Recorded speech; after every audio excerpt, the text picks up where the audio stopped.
Baik, terima kasih atas kesempatan yang telah diberikan. Perkenalkan, nama saya Solamita Katuuk dari kelas 5 TI 3. Di sini saya akan menjelaskan mengenai materi 5 dengan topik forward dan backward chaining. Kita masuk pada yang pertama. Sebelum masuk ke kedua metode tadi, kita pahami dulu konsep inference engine. Inference engine bekerja menggunakan prosedur yang disebut match fire. Artinya sistem akan mencocokkan fakta-fakta yang ada di database dengan aturan atau rule yang ada di knowledge base. Kalau ada aturan yang cocok, maka aturan itu ditembak atau dijalankan. Ini yang disebut fire untuk menghasilkan fakta baru. Bisa dilihat dari gambar yang ada di dalam slide. Selanjutnya kita masuk pada forward chaining. Forward chaining adalah proses inferensi yang dimulai dari fakta yang sudah diketahui. Sistem akan mencari aturan yang cocok dengan fakta tersebut, lalu menarik kesimpulan baru. Prosesnya berjalan maju sampai ditemukan hasil akhir atau kesimpulan yang diinginkan. Gambar di sini menunjukkan bagaimana fakta dari database dicocokkan dengan aturan di knowledge base. Selanjutnya ada forward chaining, cycle 2 dan 3. Pada gambar ini, kita bisa lihat bagaimana proses inferensi terjadi dalam beberapa siklus. Pada cycle 2 atau siklus 2, sistem menemukan fakta baru, yaitu Y. Kemudian pada cycle 3 atau siklus 3, muncul lagi fakta baru, yaitu Z. Di mana setiap kali ada fakta baru, sistem akan menyimpannya ke database dan terus mencari rule lain yang bisa digunakan. Di sini ada contoh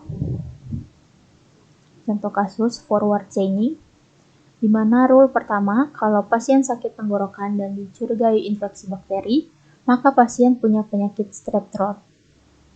Rule kedua, kalau suhu tubuh di atas 100 derajat Fahrenheit, maka pasien mengalami demam. Dan rule ketiga, kalau pasien sudah sakit lebih dari sebulan dan mengalami demam, maka kita curiga ada infeksi bakteri. Nah, dari aturan tadi, sistem akan melakukan proses inferensi. Pertama, di cycle 1, rule 2 benar, jadi sistem menyimpulkan pasien has a fever. Kedua, cycle 2, rule 3 aktif karena pasien demam dan sakit lebih dari sebulan. Hasilnya bacterial infection. Cycle 3, rule 1 bisa digunakan dan akhirnya sistem menyimpulkan pasien has strep throat. Proses ini disebut forward chaining karena bergerak dari fakta menuju kesimpulan. Sekarang kita membahas tentang backward chaining. Berbeda dengan forward chaining, metode ini bersifat goal-driven atau berbasis tujuan. Sistem mulai dari sebuah goal, misalnya pasien menderita strep throat, lalu bekerja mundur untuk mencari fakta-fakta yang bisa membuktikan goal tersebut. Kalau goal belum bisa dibuktikan, sistem akan membuat sub-goal dan terus berulang sampai kesimpulan terbukti atau tidak bisa dibuktikan. Nah, pada gambar ini bisa kita lihat bagaimana backward chaining bekerja langkah demi langkah. Mulai dari pas 1, sistem menemukan goal utama, lalu menciptakan sub-goal di pas 2 dan pas 3. Kemudian di pas 4 hingga pas 6, semua sub-goal diverifikasi satu persatu. Kalau semua sub-goal benar, maka kesimpulan utama atau goal Z dinyatakan terbukti. Ada juga contoh kasusnya, mungkin sama seperti sebelumnya. Hanya saja sekarang kita mulai dari goal pasien menderita strep throat. Sistem akan mencari apakah fakta yang tersedia bisa membuktikan hal itu. Dengan fakta bahwa pasien demam, sakit 2 bulan, dan sakit tenggorokan, sistem mencoba membuktikan kesimpulan itu lewat aturan yang sama seperti sebelumnya. Kita masuk pada kelebihan dan kekurangan forward chaining. Setiap metode tentu punya kelebihan dan kekurangan. Untuk forward chaining, kelebihannya yaitu cocok untuk kasus yang dimulai dengan pengumpulan data, dan bagus untuk perencanaan, kontrol, dan pemantauan. Namun untuk kekurangannya, pertama, kadang sulit mengenali bukti mana yang paling penting, dan kedua, bisa menanyakan hal-hal yang tidak relevan. Selanjutnya ada kelebihan dan kekurangan backward chaining. Kelebihan backward chaining yaitu fokus pada satu tujuan tertentu, kedua, pertanyaan yang dihasilkan lebih relevan, yang ketiga, efektif untuk diagnosis. Tapi untuk kekurangannya yaitu terus mengikuti jalur penalaran meskipun seharusnya beralih arah.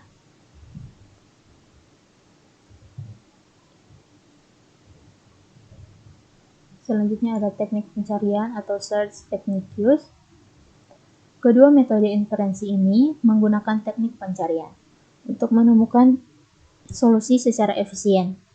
Tiga teknik umum yang digunakan yaitu ada depth first search, ada breadth first search, dan terakhir ada best first search.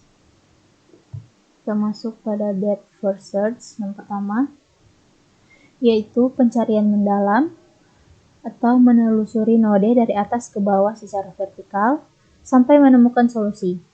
Kelebihannya, hasil pencarian bisa sangat mendalam dan detail, tapi kekurangannya, waktu yang dibutuhkan bisa sangat lama kalau ruang masalahnya besar.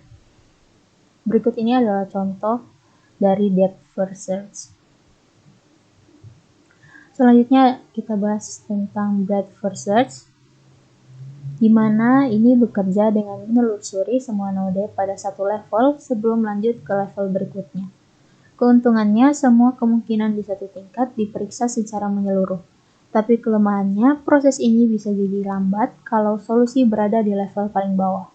Selain itu, pencarian bisa terasa tidak interaktif karena harus menyelesaikan satu level dulu sebelum berpindah ke topik lain. Ini adalah contoh breadth first search. Yang terakhir ada best first search. Metode ini menggunakan heuristik atau pengetahuan tentang masalah untuk menentukan arah pencarian.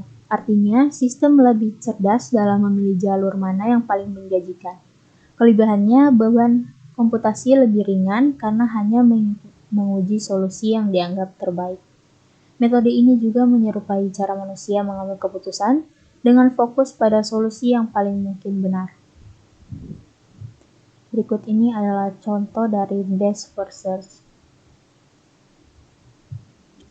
Kita masuk pada kesimpulan. Forward chaining bekerja maju dari fakta ke kesimpulan. Sedangkan backward chaining bekerja mundur dari kesimpulan ke fakta. Dari kedua metode dapat memanfaatkan berbagai teknik pencarian seperti DFS, BFS, dan best first search untuk memperoleh solusi yang lebih efisien. Sekian penjelasan saya mengenai materi 5 dengan topik forward dan backward chaining. Terima kasih.